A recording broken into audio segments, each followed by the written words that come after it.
ಉತ್ತರ ಕನ್ನಡ ಜಿಲ್ಲೆಯ ದಾಂಡೇಲಿ ತಾಲೂಕಿನ ದಾಂಡೇಲಿ ಬರ್ಚಿ ಕ್ರಾಸ್ ಬಳಿಯ ರಸ್ತೆಯಲ್ಲಿ ಹುಲಿಗಳ ದರ್ಶನ ಆಗಿದೆ. 2 ಹುಲಿ ರಸ್ತೆ ದಾಟ್ತಾ ಇರೋ ದೃಶ್ಯವನ್ನ ಪ್ರಯಾಣಿಕರೊಬ್ಬರು ಮೊಬೈಲ್ನಲ್ಲಿ ಸೆರೆ ಹಿಡಿದಿದ್ದಾರೆ.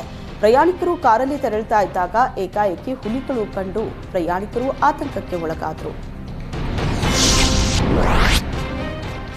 ಲೋಕಸಭಾ ಕ್ಷೇತ್ರಗಳ ಮರುವಿಂಗಡಣೆಗೆ ಸಿದ್ಧವಾಗಿರೋ ಕೇಂದ್ರ ಸರ್ಕಾರದ ವಿರುದ್ಧ ತಮಿಳುನಾಡು ಸಿಎಂ ಹೋರಾಟಕ್ಕೆ ನಿರ್ಧರಿಸಿದ್ದಾರೆ. ಆದ್ದರಿಂದ ಸಿಎಂ ಸಿದ್ದರಾಮಯ್ಯ ಸೇರಿದಂತೆ ಎನ್ಡಿಎತರ ಪಕ್ಷಗಳು ಅಧಿಕಾರದಲ್ಲಿರೋ ರಾಜ್ಯಗಳ ಮುಖ್ಯಮಂತ್ರಿಗಳು ಹಾಗೂ ಪಕ್ಷದ ಮುಖ್ಯಸ್ಥರಿಗೆ ಪತ್ರ ಬರೆದು ಬೆಂಬಲ ಕೊಡುವಂತೆ ಮನವಿ ಮಾಡಿದರು. ಕೇಂದ್ರದ ವಿರುದ್ಧದ ರಾಜಿರಹಿತ ಹೋರಾಟಕ್ಕೆ ರಚಿಸಲಾಗಿರುವ ಜಂಟಿ ಕ್ರಿಯಾ ಸಮಿತಿ ಭಾಗಿಯಾಗುವಂತೆ ಆಗ್ರಹಿಸಿದ್ದಾರೆ.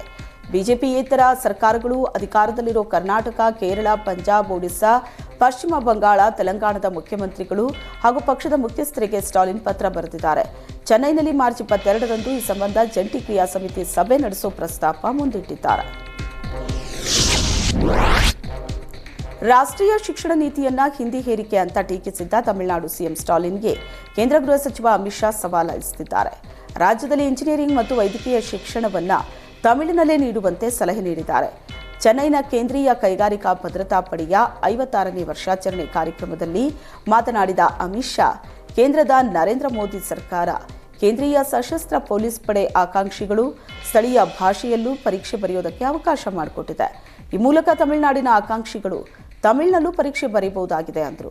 ಅದೇ ರೀತಿ ತಮಿಳುನಾಡಲ್ಲಿ ಎಂಜಿನಿಯರಿಂಗ್ ಹಾಗೂ ಮೆಡಿಕಲ್ ಶಿಕ್ಷಣವನ್ನ ತಮಿಳಿನಲ್ಲೇ ನೀಡಲು ಕ್ರಮ ಕೈಗೊಳ್ಳುವಂತೆ ಸಿಎಂ ಸ್ಟಾಲಿನ್ ಅವರಿಗೆ ಮನವಿ ಮಾಡ್ತೀನಿ ಅಂದರು. ಭಾರತ ಕ್ರಿಕೆಟ್ ತಂಡದ ನಾಯಕ ರೋಹಿತ್ ಶರ್ಮಾ ಫಿಟ್ನೆಸ್ ಬಗ್ಗೆ ಟೀಕಿಸಿ ವಿವಾದ ಸೃಷ್ಟಿಸಿದ್ದ ಕಾಂಗ್ರೆಸ್ ನಾಯಕಿ ಶಮಾ ಮೊಹಮ್ಮದ್ ಇದೀಗ ಗಣಿತದ ಮೂಲ ಇಸ್ಲಾಂ ಅನ್ನೋ ಮೂಲಕ ಮತ್ತೊಂದು ವಿವಾದ ಹುಟ್ಟುಹಾಕಿದ್ದಾರೆ. ರಂಜಾನ್ ತಿಂಗಳಲ್ಲಿ ಉಪವಾಸ ಆಚರಿಸಿದ್ದಕ್ಕಾಗಿ ವೇಗಿ ಮೊಹಮ್ಮದ್ ಶಮೀರನ್ನ ಮುಸ್ಲಿಂ ಜಮಾತ್ ಅಧ್ಯಕ್ಷ ಶಹಾಬುದ್ದೀನ್ ರಜ್ವಿ ಕ್ರಿಮಿನಲ್ ಅಂತ ಕರೆದಿದ್ರು. ಇದಕ್ಕೆ ಪ್ರತಿಕ್ರಿಯಿಸುವ ವೇಳೆ ಪ್ರಯಾಣದಲ್ಲಿರುವವರು ಉಪವಾಸ ಮಾಡಬೇಕು ಅಂತ ಇಸ್ಲಾಂ ಹೇಳಿಲ್ಲ. ಇಸ್ಲಾಂ ಅತ್ಯಂತ ವೈಜ್ಞಾನಿಕ ಧರ್ಮ, ಗಣಿತದ ಮೂಲ ಕೂಡ ಇಸ್ಲಾಂ ಅಂತ ಶಮಾ ಹೇಳಿಕೆ ನೀಡಿದ್ದಾರೆ. ಇದಕ್ಕೆ ಬಿಜೆಪಿ ತೀವ್ರ ಆಕ್ರೋಶ ವ್ಯಕ್ತಪಡಿಸಿದೆ. ಇದನ್ನ ಅಸಂಬದ್ಧ ಎಂದಿರೋ ಬಿಜೆಪಿ ಐಟಿ ವಿಭಾಗದ ಮುಖ್ಯಸ್ಥ ಅಮಿತ್ ಮಾಳವಿಯಾ ಕಾಂಗ್ರೆಸ್ನಲ್ಲಿ ರಾಹುಲ್ ಗಾಂಧಿ ಒಬ್ಬರೇ ಅಸಂಬದ್ಧ ಹೇಳಿಕೆ ನೀಡೋದಕ್ಕೆ ಸಾಧ್ಯವಿಲ್ಲ ಅಂತ ಶಮಾ ನಿರ್ಧರಿಸಿದಂತಿದೆ ಅಂತ ಟೀಕಿಸಿದ್ದಾರೆ. ಅಂತಾರಾಷ್ಟ್ರೀಯ ಮಹಿಳಾ ದಿನದ ಪ್ರಯುಕ್ತ ಪ್ರಧಾನಿ ಮೋದಿ ಭಾಗವಹಿಸಲಿರುವ ಕಾರ್ಯಕ್ರಮದಲ್ಲಿ ಸಂಪೂರ್ಣ ಭದ್ರತಾ ವ್ಯವಸ್ಥೆಯನ್ನ ಮಹಿಳಾ ಪೊಲೀಸ್ ಸಿಬ್ಬಂದಿಗಳೇ ನಿರ್ವಹಿಸಲಿದ್ದಾರೆ. ಗುಜರಾತ್ನ ನವಸಾರಿ ಜಿಲ್ಲೆಗೆ ಇವತ್ತು ಮೋದಿ ಭೇಟಿ ಕೊಡಲಿದ್ದು ಅಲ್ಲಿ ಸಂಪೂರ್ಣವಾಗಿ ಮಹಿಳಾ ಭದ್ರತೆ ಇರಲಿದೆ ಅಂತ ಗುಜರಾತ್ ಗೃಹ ಸಚಿವ ಹರ್ಷ ಸಂಘವಿ ತಿಳಿಸಿದ್ದಾರೆ.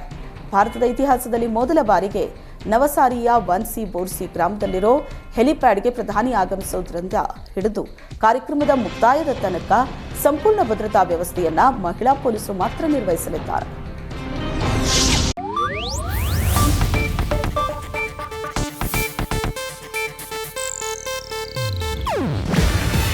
ಇದು ಏಷ್ಯಾನೆಟ್ ನ್ಯೂಸ್ ನೆಟ್ವರ್ಕ್ ಪ್ರಸ್ತುತಿ. ನೀವು ನೋಡ್ತಿದ್ದೀರಾ ಏಷ್ಯಾನೆಟ್ ಸುವರ್ಣ ನ್ಯೂಸ್.